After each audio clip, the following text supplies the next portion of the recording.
know you're probably gonna die, but it will still be totally awesome!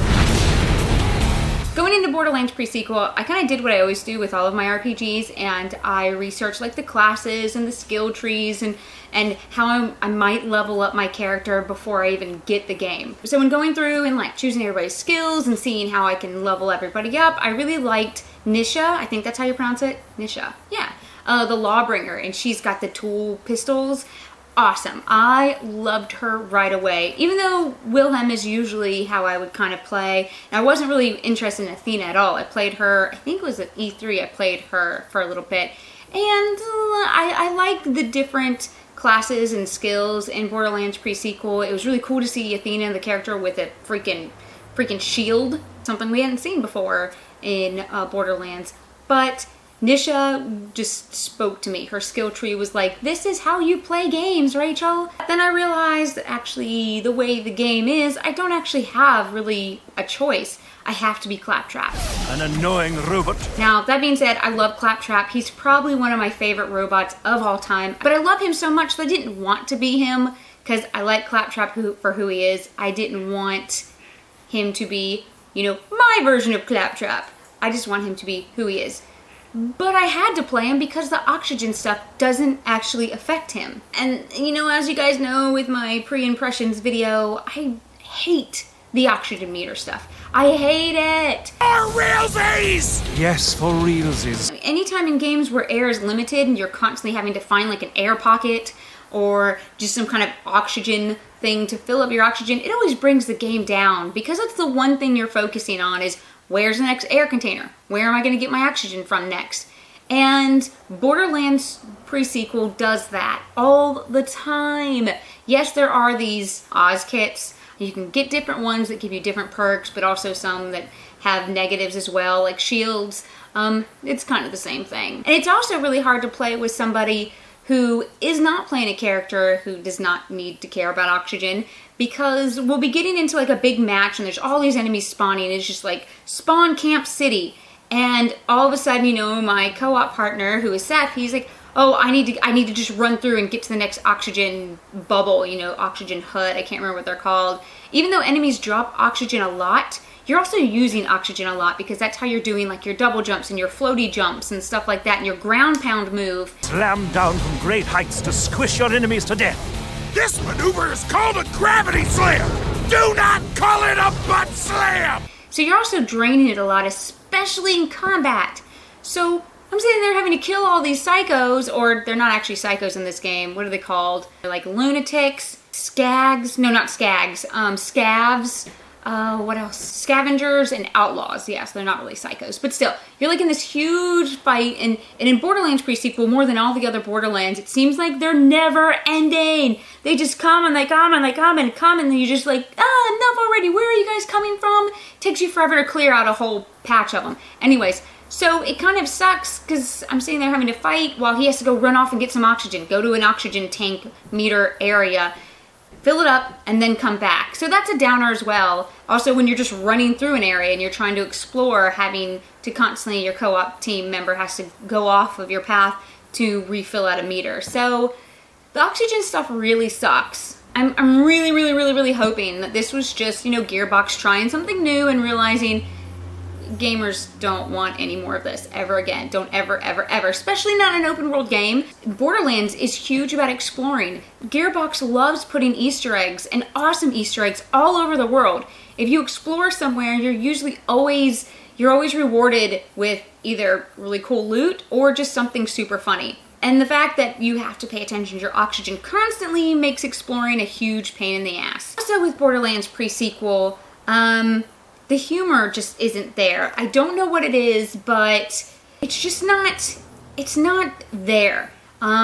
Borderlands and Borderlands 2 has some of the best humor in video games, in my opinion, in the way my humor is, ever. Saints Row is also really funny. Conker's Bad Fur Day, oh, that had a really good humor. I loved the humor in Conker's Bad Fur Day. There's a lot of games that are super funny, but Borderlands, its humor is my favorite, and Borderlands pre-sequel just doesn't get there.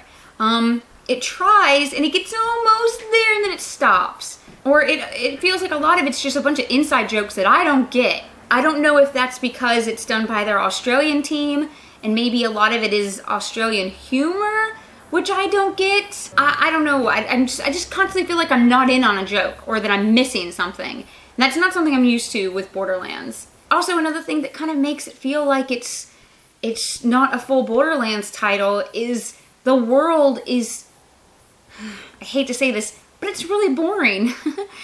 In Borderlands 1 and 2, you go through so many different areas. You know, you're in a warehouse, you're in like a robot factory, then you're in a city, then you're in a desert, and then you're in an icy area. Like, the world is really, really exciting, and I never feel like it gets repetitive. But in Borderlands pre-sequel, I feel like I've been to the same place a million times. I'm always in the same, like, few maps. My missions are the most backtracky missions I've ever had in a Borderlands game. I just don't feel the excitement and the overall perfection in pre-sequel as I did in past Borderlands games. One of the things that breaks my heart about it the most is in Borderlands 2, you know, I was maybe a quarter of the way through the game and I was already excited about playing it through a second time. Not even halfway through a game and already excited about playing it through a second time, about which character I'm going to be next time. That's awesome. Pre-sequel, I don't want to play it again. And that's really disappointing to me and breaks my heart because I'm such a Borderlands fan. I mean, it's one of my favorite series. 2 is on my top 10 favorite games ever list. And for the pre-sequel to come out, and I just want to get it done with, and I don't want to play it again, completely breaks my heart. There are just so many things over and over and over again that I'm playing it where I just feel like this is DLC. And honestly, pre-sequel isn't even as good as any of the DLC that Borderlands 2 had. That says a lot. It says a lot when this full-priced game comes out and it's not even as good as DLC from the sequel. Talked a lot of negatives, let's get to the positives. Positives are a lot of our favorite characters are back. Also, there's a new car, not a car, it's a ride. It's like this little buggy that you sit on, you zoom around the moon and you can do, you know, like anti-gravity jumps and stuff. But also the cool thing is it's not a two-seater, but your co-op partners can go up to it and there's like, I can't ever remember the word, but they can basically make your moon zoomer that you're on clone out another one if theirs blows up or something. And then you just moon zoom me around everywhere together. I love moon zooming. I also really love the anti-gravity jumping in this game. Although a lot of it does take up your oxygen meter, which, as I talked about before, sucks. I do love anti-gravity jumping. It's so much fun to kind of just float around the moon of Pandora. Another positive is it does tie together the story from Borderlands 1 and 2. Between the events of Borderlands and Borderlands 2, the man who would eventually become Handsome Jack hired 4 Vault Hunters to save mankind from a brand new evil. These escapades are chronicled in Borderlands the Pre-Sequel. And it also introduces a whole lot of new characters, which I don't think any of them are going to be important because they weren't in Borderlands 2. It's kind of like making a friend that you know you'll never see again. It's like, hi friend, we're never going to talk again, I'll never see you again, so you're not actually very important in my life, but I like you while you're here. I do like the combat in Borderlands. I like the way it controls. I adore that Handsome Jack is in this. Although he is supposed to be the good guy, he's still an asshole. I love Handsome Jack. But overall, the atmosphere, the environment, and the humor that I love about the Borderlands series is just not there in pre-sequel. As I said, I hate the oxygen meter stuff. There's this new thing in the game where you can put like 3 like items of the same class into a grinder and grind them together to make a better weapon. So far, you know, I've looked online at the different ingredients, what to throw in there to get better weapons. The weapons that I'm getting through grinding the weapons aren't even as good as the stuff I'm finding from loot drops, so I'm not really quite sure what that's for or like why that's a big deal. But yeah, oh, and there's also this new thing in Moxie's bar where you can buy with, it's Moonstone, it's like Iridium. Moonstone is, this game's Iridium. But you can buy these like kind of like potions sort of with Moonstone, and those will just kind of like up your fire rate or up your health generation for like 30 minutes or something. Haven't really spent any Moonstone on those because it's such a short amount of time to give me a bonus. I'd rather spend my Moonstone on something that's going to give me a bonus throughout my entire playthrough, or until I find something better. If you're a huge fan of Borderlands, you want to get pre-sequel, But if you are busy playing other games and maybe want to wait to get pre-sequel later, I would suggest that. I wouldn't suggest getting it for the full price. Again, I felt like there were DLCs for Borderlands 2 that were a bigger, better, more fun experience than pre-sequel. I kind of hope this was just something put on, you know, Xbox 360 and PS3 as just kind of a, here's a little bit more Borderlands for you guys until we make an epic new Borderlands 3 for the next gen consoles. That's what it feels like. I'm hoping that's what that is to these guys.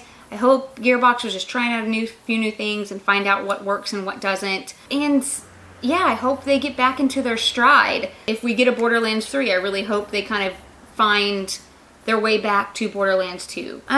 Anyways, if you've played pre-sequel, let me know what you think. What class are you playing? I asked you guys on Twitter what you were playing. Most people are playing Claptrap and Willem. Is anybody playing Athena or Nisha? If you are, is it I want to say it's Nisha. That just sounds more right, but my mind likes to read things the way they're written. It's written Nisha, but I want to say Nisha. It doesn't matter.